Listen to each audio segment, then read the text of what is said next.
Bonjour, bienvenue à Arcade-moi ça, vlog numéro 13 sur la restauration de la Williams Terminator 2. Et aujourd'hui, lundi 12 mars, ça va être une grosse semaine. Sérieusement, discipline, discipline, discipline. On veut faire en sorte que d'ici la fin de la semaine, ce playfield-là est mieux que neuf. Et ça commence aujourd'hui avec les produits Treasure Cove. Encore une fois, merci Kevin. On commence avec le produit numéro 3, qui est le compound pour les plus grosses cracks and dings and dents. Pas virer fou non plus, là, ça va pas faire tant que ça des miracles. Là. Ben, en fait, oui, mais ce que je veux dire, c'est que si vous avez une crevasse, si vous avez une grosse scratch, puis il manque de la peinture, ça va quand même pas ramener ça à la vie. Mais ça va faire un premier gros nettoyage, un bon compound. On a quand même affaire ici à un playfield diamond plated. Je tiens à le mentionner parce que c'est pas nécessairement tous les playfields sur une même batch qui étaient diamond plated, et celui-ci l'est. C'est le revêtement que Williams avait développé début 90 pour répondre aux exigences des opérateurs qui disaient que le playfield était de la merde. Et en effet, dans les systèmes 11, c'était pas la meilleure qualité de playfield. Alors maintenant, ce qu'on va faire, on va faire le passage 3 avec la perceuse, grande vitesse. Et, bref, je suis dû pour changer ma batterie. Et puis après ça, le 2, le 1. Et on devrait se ramasser avec un résultat qui... Ah, écoute, je dis-tu des énormités en disant... Pas loin du clear coat. Non, ça va être très clean. Mais aussi, il va y avoir une pellicule protectrice plastifiée par-dessus ça. Et là, on se rapproche vraiment du clear coat avec ça. Avant de me lancer dans le polissage avec les produits Treasure Cove, il restait encore un peu de préparation à faire, comme finir de sabler le shooter lane ici, qui était quand même très noirci. Et puis maintenant, il est quand même assez clean. Puis pour savoir si on est rendu à un bon niveau de sablage, je recommande, par exemple, d'avoir une petite guenille mouillée. Puis voici ce que ça va donner quand ça va être verni. Ça va ressembler à pas pire à ça. Alors, je vais sabler ça éventuellement une fois que le nettoyage va être fait. J'ai aussi fait un peu de sablage. J'ai pas terminé encore. Mais ici, c'était extrêmement égrené. Ça partait en plein de petits flocons de bois. Alors, je fais un sablage de toutes les kick-out holes. Et il y en a quand même 3 dans cette machine-là. Et puis, une fois que les sablages vont être terminés, eux aussi vont être revernis. Là, là et là. Et j'ai fait un sablage aussi du panneau arrière qui avait beaucoup de résidus de colle de l'ancien sticker. Et non seulement j'ai un nouveau sticker fini métallisé à mettre ici, mais j'ai décidé de faire une finition un peu plus intéressante au back panel plutôt que de l'avoir peinturé noir. Et il y a un rouleau de vinyle autocollant argent que j'ai dans mes trucs depuis... Ouh, belle lurette en me disant « Ah, à un moment donné, ça va servir. » Ben, tabarouette, c'est exactement le bon format pour le panneau arrière. Alors, ça va faire une magnifique, belle petite finition. C'est une liberté artistique que je me permets et je crois qu'il va faire l'unanimité. Oui, oui, je fais confiance à ces choses-là. Et aussi, je vais revenir un peu plus tard. Voyez-vous, il y a 4 trous ici qui sont pas là à l'origine. C'est un hack des plus atroces que j'ai jamais vu de ma vie dans une pinball. On va y revenir au moment du démontage. Mais c'est le ball kicker qui a été, en fin de compte, je ne sais pas si cette pièce-là a été changée puis il y avait juste une plus courte parce que l'autre était pétée. Mais il y a un spacer qui a été mis qui inclut, en fin de compte, une bague de serrage de boutons d'arcade, une bague, deux bagues de différents modèles de serrage de boutons de flipper et d'arcade. Une autre plate de métal qui vient normalement avec les kits de serrure. 5 vis, c'est dégueulasse. C'est vraiment une job de cochon qui a été faite pour arranger ça. Là, je l'ai dévissé pour éviter que les vis dépassent du playfield avant le sablage. Parce que oui, les 4 trous qui sont là, c'est parce que le gars il a utilisé des vis trop longues.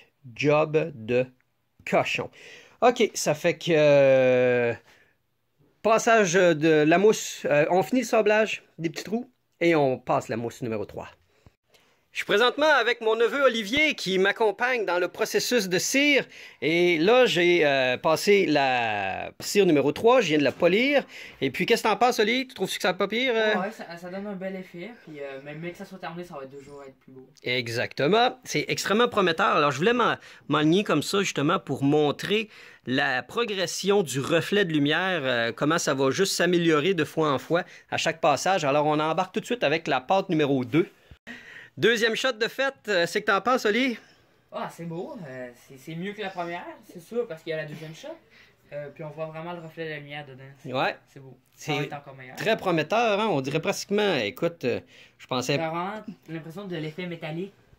C'est cool, hein? Ouais, vraiment. C'est un super produit, franchement, là. C'est à conseiller à tous. Dernière cire, et puis ça va s'améliorer, si vous croyez-le ou non. Charismatique! Wow, les moteurs! Non, mais... OK. Malheureusement, Olivier a dû quitter, prendre l'autobus pour aller chez lui, mais j'aurais aimé ça qu'il voit ça. C'est phénoménal. Une fois que la cire numéro 1 est passée, ben, j'ai le goût de dire des énormités du genre cref. Y est-tu NOS, ce Playfield-là? Y est-tu clear côté? Parce que c'est du shiny gloss, là. Je suis hyper ultra content.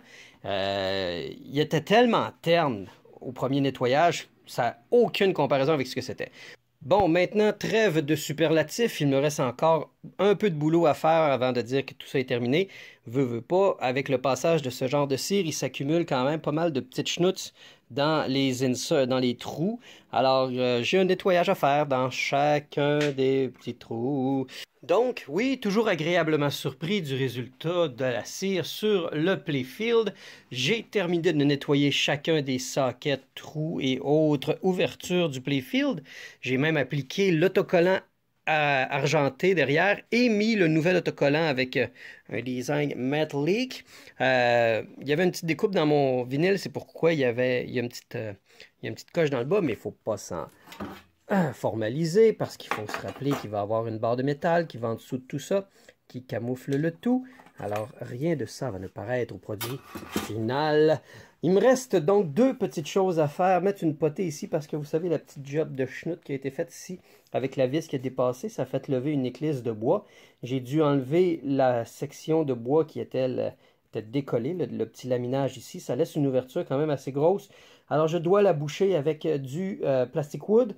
Et une fois que ça va être bien bouché, sablé et tout, je vais vernir le shooter lane, tout comme les ouvertures de chacun des kick-out holes que j'ai sablés. Alors, maintenant que ça c'est fait, je vais commencer à monter les kits de flipper pour être capable de les réinstaller, parce que c'est la portion flottante en ce moment du Playfield.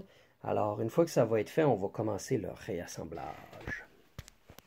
Qu'avons-nous devant nous? Eh bien, les deux kits de flipper de la machine, ainsi que les nouveaux Rebuild Kits qui sont quand même pas mal complets.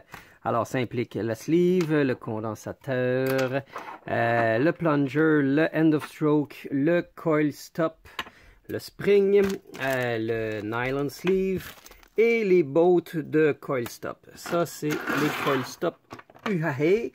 Et puis, on a une quantité phénoménale de graisse qui a été appliquée à la grandeur avec soin et parcimonie pour être sûr de faire la job la plus dégueulasse possible. C'est des pros, des pros. Et je dirais que les deux petites choses qui manquent dans ce Flipper Rebuild Kit que j'ai déjà vu dans d'autres, c'est le petit rebord ici sur lequel vient tamponner le plunger, ainsi que les vis qui viennent visser le nylon sleeve. C'est quand même assez pratique. C'est pas rare que je vois que les vis ont été pétées parce qu'ils ont été trop forcés. Parce que souvent, quand c'est dévissé, le monde ne savent pas qu'en arrière, il y a des lock nuts.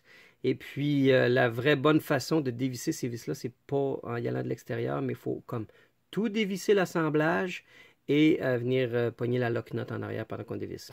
Ce qui évite que ça pète. Donc, je vais tout démonter ça, enlever tout ce que je me sers plus, ce qui veut dire que je vais conserver sensiblement uniquement la base plate et l'espèce de guide ici. Sinon, tout le reste est changé. Et puis, je dois même ressouder des nouveaux fils. Et puis, je vais utiliser les fils ici, mais je vais quand même mettre un petit shrink tube ici pour isoler une... Parce que ça m'est déjà arrivé quand j'ai fait mon Flipper Rebuild Kit de ma Swords of Fury. J'avais pas mis de nylon sleeve ici. Et puis, ça a shorté à un moment donné. Ok, cool, ils sont pas soudés là. Ils s'enlèvent, alors je vais pouvoir les préserver. Gotta keep it. OK, go! Avant que mon téléphone n'ait plus de batterie et que ma capsule dure trop longtemps, on va s'arrêter là, c'est-à-dire l'avant et après Rebuild Kit. Donc, évidemment, ça, c'est l'après. Je vous dévoile en primeur le nouveau Flipper Bat Chrome. Hein? C'est-tu assez l'enfer? Évidemment, il ne va pas dans cette direction-là, mais je voulais le montrer juste pour démystifier qu'est-ce qui se passe en dessous d'un Playfield quand on active le bouton du Flipper.